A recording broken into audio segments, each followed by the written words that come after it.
In this video, we're going to look at putting the substitution rule into practice on an integral that is made up of a composite function.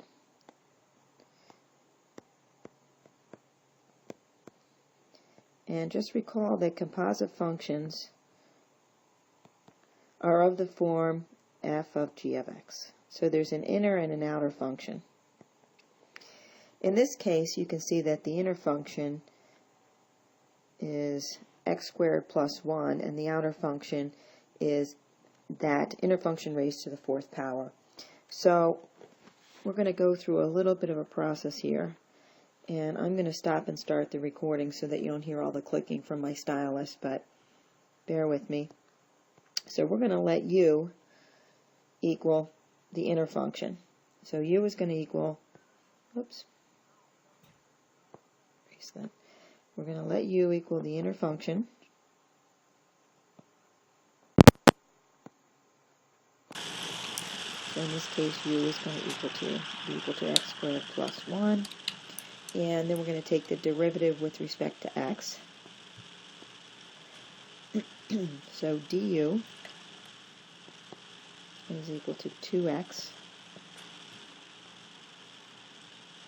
dx. So that's your second step. Take the derivative with respect to x. With respect to x.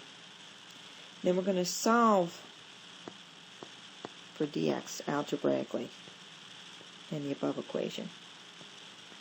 So dx is equal to du divided by 2x. Then we're going to make substitutions for u and dx into the original integral. So we're going to make substitutions.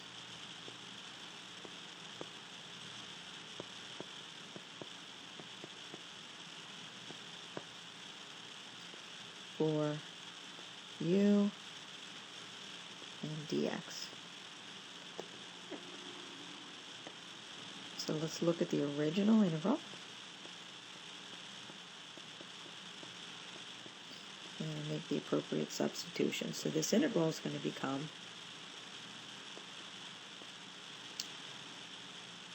I'm going to rewrite this slightly. I carry the 2x.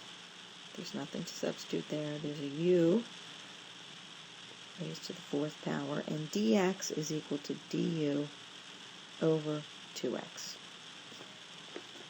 Simplify this algebraically, and you see that the 2x's cross out, and this integral is simply the integral of u to the fourth du. Much easier integral than working with the composite function, because now we can simply apply the power rule to that. So applying the power rule, that integral evaluates to u to the fifth over 5, right, plus a constant. So basically, you're just taking the antiderivative.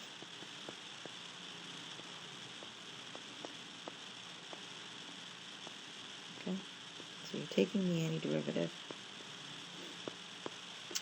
And then we're going to substitute back for u. All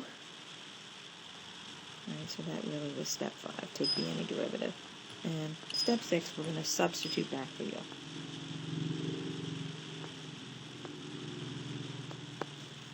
I'm going to have to find a new option for my style. Substitute back for u.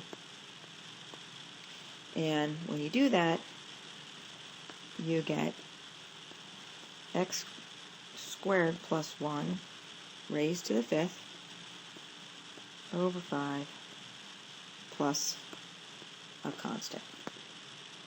So that's your answer to the original integral.